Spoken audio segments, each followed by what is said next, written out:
Hi students, welcome to Randa YouTube channel. It's Dilip. இந்த video நம்ம என்ன பார்க்க போறோம் அப்படின்னு பார்த்தீங்கன்னா எஸ்எஸ்சி சிஜிஎலோட டயர் 2 வந்து பார்த்தீங்கன்னா இன்னும் ஒரு வாரம் தான் இருக்கு.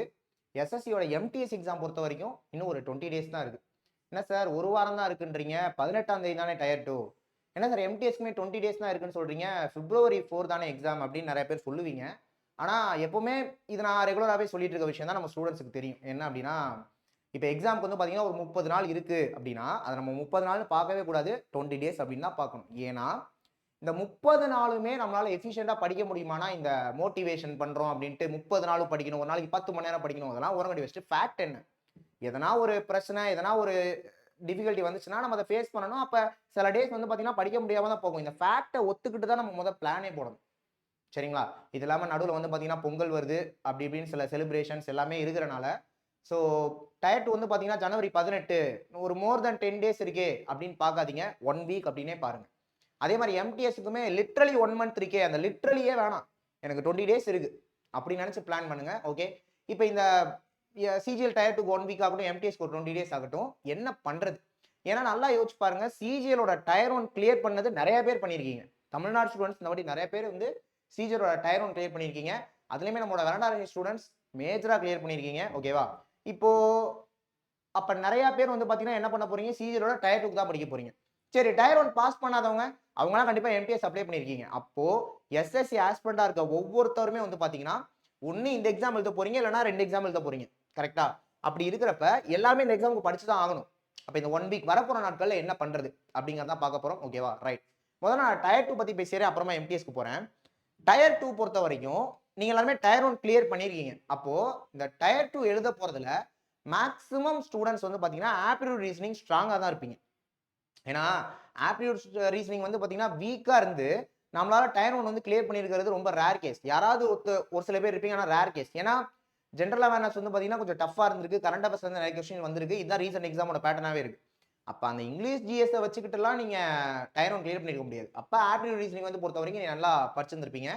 ஜிஎஸ்லயுமே ஸ்டாட்டிக்கா இருக்க விஷயங்கள், இப்போ உதாரணத்துக்கு இந்த history, geography, polity, economics, science இதெல்லாமே வந்து பாத்தீங்கன்னா நீங்க படிச்சிருந்திருப்பீங்க. அதோட பேசிக்ஸ் எல்லாமே உங்களுக்கு தெரியும். அப்ப டயர் 2 இன்னும் ஒரு வாரம் தானே இருக்கு. இந்த ஒரு வாரம் என்ன பண்ணலாம்னா ஃபுல் அண்ட் ஃபுல் உங்களோட ஸ்டடீஸை கரண்ட் அஃபேர்ஸ்க்கே ஒதுக்குங்க. இங்கிலீஷ் பொறுத்த வரைக்கும் ஓகேவா, ப்ரீவியஸ் இயர் கொஸ்டின்ஸ், ரீசெண்ட் டைம்ல கேட்ட கொஸ்டின்ஸ்லாம் எடுத்து ஒர்க் அவுட் பண்ணி பாருங்க. இதை மட்டும் ஃபோக்கஸ் பண்ணுங்க. ஆப்டிடியூட் ரீசனிங்க்குன்னு செப்பரேட்டா டைம் ஒதுக்க வேணாம். ஃபுல் அண்ட் ஃபுல் கரண்ட் அஃபேர்ஸ்க்கு டைம் ஒதுக்குங்க. ஏன்னா சிஜிஎல் டயர் 2ல நான் சொல்றேன், எழுதி வச்சுக்கோங்க. இதுதான் ரீசனாகவும் நடந்துட்டு இருக்கு. நான் ஒன்றும் பெரிய அப்படியே ப்ரெடிக்ட் பண்ணிலாம் சொல்லலை. கரண்ட் அஃபேர்ஸ் தான் நீங்க எக்ஸாம்ல கிளியர் பண்ணி போறீங்களா இல்லையா அப்படிங்கறத தீர்மானிக்கும். அப்ப வரப்போற நாட்களை கரண்ட் அஃபேர்ஸ்க்கு கரெக்டா யூட்டிலைஸ் பண்ணுங்க. நம்ம சைட்ல இருந்தே வந்து பாத்தீங்கன்னா உங்களுக்கு கரண்ட் அஃபேர்ஸ்க்கு, அதாவது ஒரு மந்த்லி கரண்ட் அஃபேர்ஸ் லைக் அந்த மாட்டெல்லாம் வீடியோஸ் கொடுக்கலாம் அப்படின்னு ஒரு ஐடியா இருக்கு. ஸோ சேனல் சப்ஸ்கிரைப் பண்ணி வச்சுட்டு ரெகுலரா வாட்ச் பண்ணுங்க. ஸோ அதுக்கான அப்டேட்ஸ் வந்து உங்களுக்கு கொடுக்குறோம். So current affairs, monthly current affairs வந்து பார்த்தீங்கன்னா இம்பார்ட்டன்ட் நியூஸ், இம்பார்ட்டன்ட் கொஷின்ஸ் அந்த மாதிரிலாம் கொண்டு வந்து மந்த்லி கரண்ட் அஃபேர்ஸ் ஒரு வீடியோல ஒரு மாசத்துக்கான கரண்ட் அஃபேர்ஸ் அந்த மாதிரி கொண்டு போகலான்னு பிளான் பண்ணியிருக்கோம். ஏன்னா அது வரப்போற எம்டிஎஸ் சிஜிஎலுக்கு உங்களுக்கு யூஸ்ஃபுல்லாக இருக்கும். நீங்களும் கரண்ட் அஃபேர்ஸ்க்கே இம்பார்ட்டன்ட் கொடுங்க. அதே மாதிரி இப்போ நான் எம்டிஎஸ்க்கு சிஜிஎலுக்கு கரண்ட் அஃபேர்ஸ்க்கான வீடியோ கொடுக்குறோம், மந்த்லி கரண்ட் அஃபேர்ஸ் கொடுக்குறோம் அப்படின்னா அந்த பிளான் போகிறப்போ உங்களுக்கு தெரிஞ்சிடும் இப்போ எந்த மாசத்துக்கான கரண்ட் அஃபேர்ஸ் வந்து வீடியோ கொடுக்க போறாங்க அப்படின்ட்டு. அப்போ நீங்க என்ன பண்ணுங்க அப்படின்னா நம்மளோட வீடியோ பாக்குறதுக்கு முன்னாடியே அந்த மாசத்துக்கான கரண்ட் அஃபேர்ஸ் நியூஸ்லாம் வந்து பாத்தீங்கன்னா ஜஸ்ட் ஒரு மாதிரி ரீட் அவுட் விட்டுக்கோங்க. நிறைய கேப்சூல்லாம் இருக்கு. ஓகேவா? நான் சொல்லி தான் உங்களுக்கு தெரியணும்னு அவசியமே கிடையாது.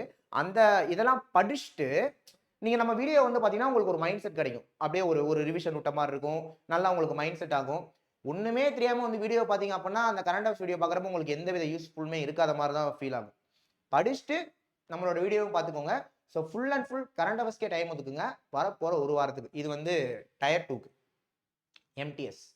எம்டிஎஸ் இது உலகமே அறிஞ்ச விஷயம். என்ன அப்படின்னா ஆப்டிடியூட் ரீசனிங்க்கு அங்கே வேலையே கிடையாது. என்ன அப்படின்னா அது வந்து குவாலிஃபையிங் நேச்சர், நெகட்டிவ் மார்க்கும் கிடையாது எம்டிஎஸ்ல ஆப்டிடியூட் ரீசனிங். அப்படிங்கிறப்ப அது பெரிய விஷயமே கிடையாது. ஸோ ஈஸியான டாபிக், இந்த சிம்பிளிஃபிகேஷன் ஆகட்டும், ஆவரேஜ் ஆகட்டும், ஓகேவா, இந்த மாதிரி ஒரு சில டாபிக்லாம் ரொம்ப ஈஸியாக இருக்கும். இப்போ பர்சன்டேஜ் எல்லாமே கூட பார்த்தீங்கன்னா ரொம்ப ஓரளவு ஈஸியாக தான் கேட்குறாங்க எம்டிஎஸ் மாதிரியான எக்ஸாம்ஸ்ல. ரொம்ப டஃபா அட்வான்ஸ் மேக்ஸ்லாம் நீங்க உட்காந்து போய் ப்ராக்டிஸ் பண்ண தேவையில்ல. ஈஸியா இருக்க டாபிக்ஸ் மட்டும் நமக்கு தெரியும். அதனால எம்டிஎஸ்க்குமே ஆப்டிடியூட் ரீசனிங் நீங்க பெரிய அளவு பார்க்க தேவையில்ல. ரீசனிங்லாம் ஈஸியா தான் இருக்க போகுது. ஓகேவா? அந்த குவாலிஃபையிங் மார்க்னு மினிமம் மார்க் ஒன்று இருக்குல்ல, அதை விட ரொம்ப அதிகமாகவே எடுத்துட முடியும் ரீசனிங்லாம். அதனால ஆப்டிடியூட் ரீசனிங் எம்டிஎஸ்க்கும் நான் என்ன சொல்றேன் அப்படின்னா நீங்கள் பெரிய அளவில் உட்காந்து டைம் வேஸ்ட் பண்ண தேவையில்ல, அதை படிக்க தேவையில்ல, அது கண்டிப்பாக நமக்கு கிளியர் ஆயிரும். எம்டிஎஸ்க்கு பிரத்யேகமாக படிக்கக்கூடிய ஸ்டூடெண்ட்ஸ் வந்து பார்த்தீங்கன்னா ஜிஎஸ்ஐயும் நல்லா படிங்க, கரண்ட் அஃபேர்ஸையும் நல்லா படிங்க, இங்கிலீஷையும் நல்லா படிங்க. ஏன்னா நமக்கு ஒரு 20 டேஸ் இருக்கு.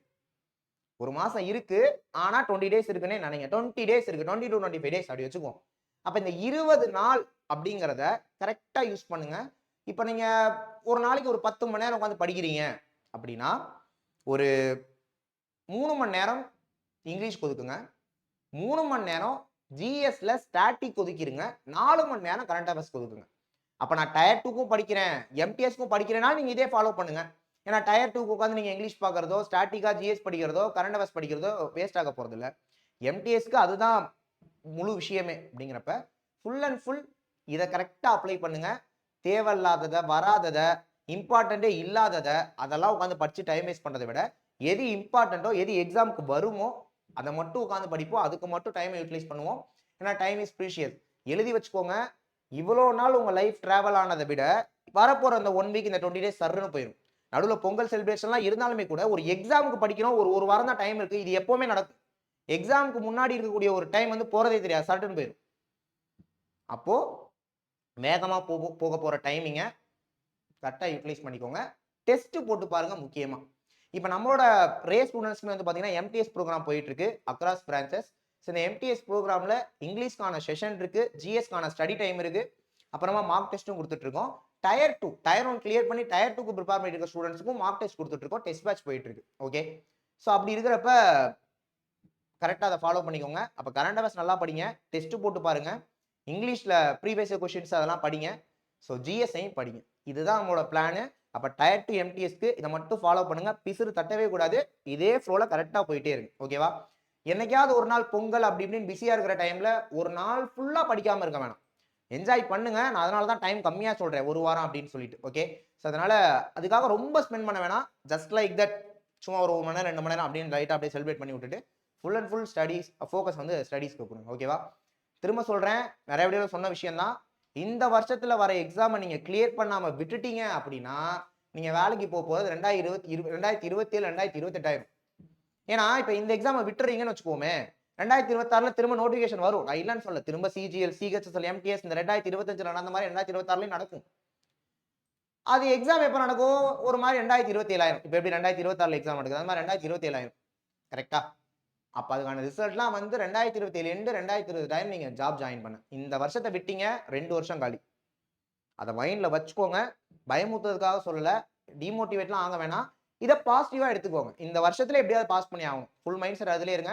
இந்த வருஷத்துல பாஸ் பண்ணி ஆகணும் அப்படின்னு நீங்க மட்டும் ஓட போறது இல்ல, உங்களை சுத்தி இருக்க அத்தனை ஆஸ்பிரண்ட்ஸும் ஓட போறாங்க. போட்டி எல்லாருக்குமானது. ரொம்ப ரொம்ப இந்த வாட்டி காம்படிஷன் ஹெவியா இருக்கும் லாஸ்ட் இயர்ஸ்ல நடந்ததை விட.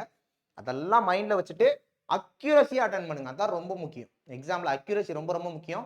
தெரியாத கொஸ்டின், வராத கொஸ்டின்லாம், அதாவது ஒரு கொஸ்டின் தெரியவே இல்லை 50-50 ஆப்ஷன் எலிமினேட் பண்ணி அடிக்கிற அந்த வேலையே வேண்டாம். 100% அக்யூரஸியா அடிங்க.